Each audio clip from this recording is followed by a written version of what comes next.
Bonjour et bienvenue sur AQT. Nous sommes ici aujourd'hui à Langon. L'établissement, c'est les Carmes. C'est une maison associative et je suis avec Élodie Thierry qui a été la maîtresse de cette opération. Vous pouvez en parler quelques mots? Donc l'objectif c'était de faire une sensibilisation sur le handicap, sur les personnes en situation de handicap et favoriser leur intégration dans le monde professionnel. D'où l'organisation de la soirée ce soir avec la présentation de la pièce qui était, si je puis dire, un prétexte pour faire venir le public, donc demandeurs d'emploi, entreprises et partenaires du territoire, pour que tout le monde puisse échanger et qu'on puisse aussi lever les représentations qui peuvent être liées au handicap.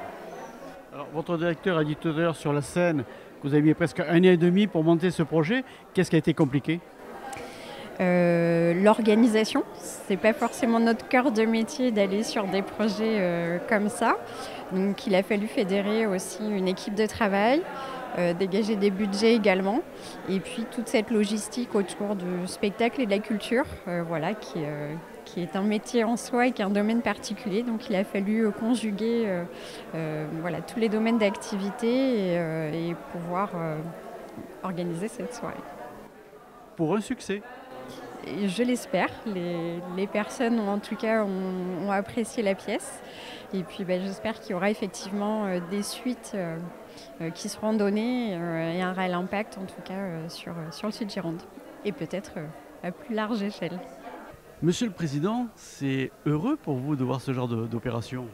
Oui, parce qu'elle répond bien à la grande cause 2024 qui est autour du handicap en Gironde.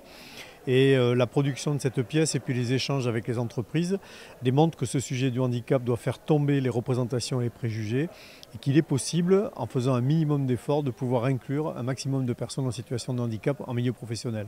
Alors, le conseil départemental, est-ce qu'il est en pole position de l'emploi de handicap? Oui, en tout cas, nous avons déjà, nous, un groupe Action Handicap au sein du département de la Gironde et qui aujourd'hui sensibilise nos encadrants, nos équipes, à l'inclusion des personnes en situation de handicap. Donc ils sont une douzaine de personnes qui sont elles-mêmes handicapées et qui travaillent pour l'accessibilité. Alors on pense souvent au handicap physique, mais en fait 80% des handicaps sont des handicaps invisibles. Et donc il y a tout ce travail des représentations, des préjugés qu'il faut faire tomber. Donc c'est un vrai travail de formation. Et aujourd'hui il est intéressant de voir que des entreprises s'en saisissent aussi. Comment vous avez eu l'idée de faire l'année 2024 une année du handicap? Parce que d'abord, c'est une politique publique que porte très fortement le département. Et ensuite, parce que nous sentions qu'il y avait de plus en plus une nécessité de donner à voir ce qu'est le handicap. Et surtout, encore une fois, de faire tomber ces représentations et de dire une personne en situation de handicap est une personne comme une autre. J'ai envie de dire différente comme tous les autres. Et donc, il faut à ce titre lui permettre d'être pleinement incluse dans la société. Voilà, donc j'espère que cette année fera avancer la cause pour toutes celles et ceux qui le méritent. Dernière question, comment vous avez trouvé la pièce? La pièce, je l'ai trouvée forte parce qu'elle pose véritablement les questions de la relation d'une personne handicapée avec une personne qui ne l'est pas. Et je trouve qu'il y a un passage intéressant où le papa, donc, qui est sourd et donc qui ne peut pas entendre, témoigne comment il est isolé dans son propre monde et comment il l'explique à sa fille de manière à ce qu'elle le comprenne. Et je trouve que c'est, à mon avis, une vision très lucide et très juste de ce qui peut être éprouvé lorsqu'on est en situation de handicap. Monsieur Pézan, vous êtes le directeur de France Travail d'ici, de Langon? Oui, de Langon, qui est une agence de 80 personnes qui est basée à Langon et qui a compétence sur tout le Sud-Gironde et 5 CDC. Alors comment vous faites, vous, pour accompagner les entreprises à embaucher du personnel handicapé? Alors on leur propose des actions, de venir nous rencontrer sur des forums, des actions spécifiques d'abord lors de la Semaine européenne de l'emploi des personnes en situation de handicap, où on les convie à des animations, mais aussi toute l'année, où finalement on inclut dans toutes nos actions un volet handicap pour faire que le handicap soit vraiment pris en compte par tous tout le temps. Cette soirée avec une pièce de théâtre très particulière, vous l'avez aidée, soutenue, vous en pensez quoi? Moi, je trouve ça génial. Déjà, c'est génial parce que c'est une initiative d'une conseillère de l'agence. Il y a tout un collectif de collègues qui sont mobilisés avec elle, des partenaires, la mairie de Langon, et puis la troupe de théâtre. J'ai trouvé ça tout à fait adapté à ce qu'ils ont présenté, finalement, à ce que peuvent vivre des personnes en situation de handicap. Donc, ça doit permettre de lever des représentations, ça doit permettre de réaliser ce que c'est le handicap, et que finalement, on a des moyens pour aider les gens à rentrer dans les entreprises et à y maintenir. Et c'est aussi les témoignages qu'ont montré les employeurs. Donc pour moi, c'est vraiment super. En tout cas, c'est la volonté que l'on avait. Et j'espère qu'on y est arrivé. Monsieur le sous-préfet, l'État est partenaire de ce genre d'opération ?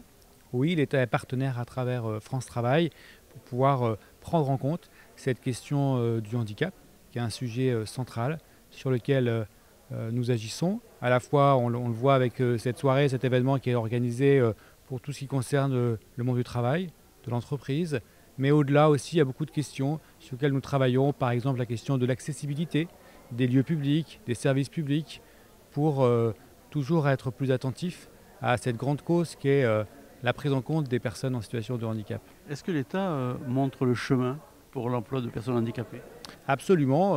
On a aussi dans les services de l'État des personnes aussi qui sont en situation de handicap et on travaille aussi à l'accompagnement de ces personnes, aussi à l'adaptation des postes de travail. Et l'État doit donner l'exemple et les services publics de façon générale, les collectivités territoriales le font aussi. Et puis bien sûr travailler avec le monde de l'entreprise pour lever des obstacles, pour aussi être toujours plus inclusif dans notre société. Les entreprises de plus de 20 salariés doivent avoir plus de 6% de personnes handicapées.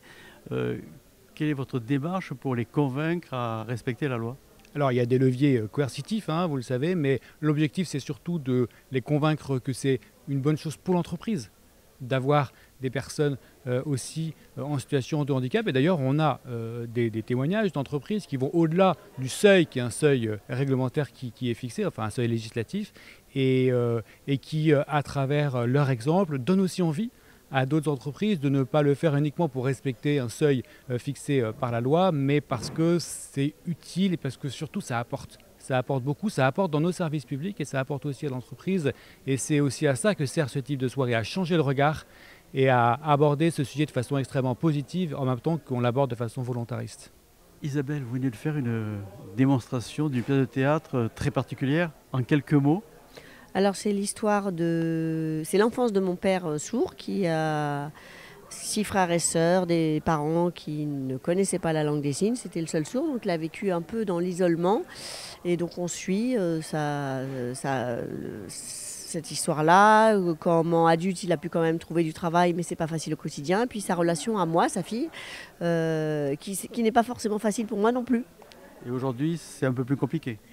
Mon père a en plus une maladie neurodégénérative, donc en plus de la surdité, c'est pas évident, mais bon.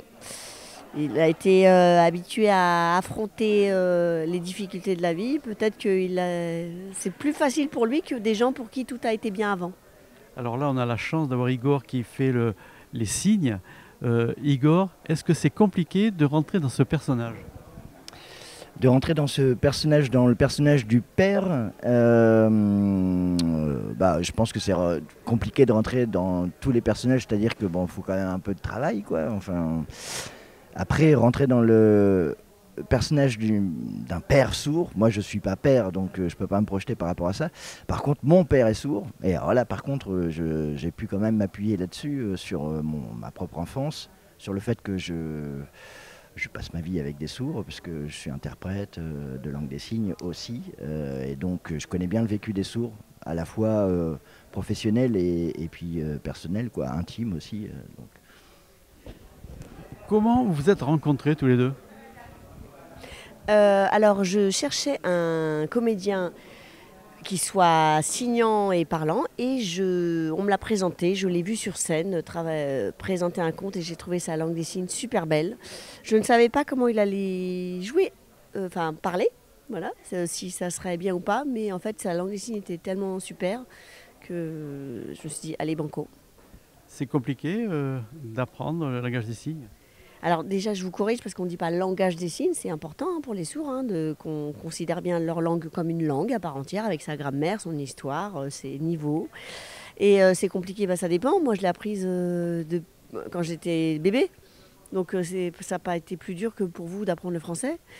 Après, si on est adulte, si on pense beaucoup avec ses oreilles, si on reste collé en français, en fait, c'est une autre façon de penser le monde, la langue des signes. Voilà, comme le chinois, il y en a pour qui c'est hyper dur, et puis pour d'autres, ça va. En tout cas, il faut fréquenter des sourds, vraiment, pour entretenir sa langue des signes. Bravo pour votre spectacle. Merci beaucoup. Merci. Merci.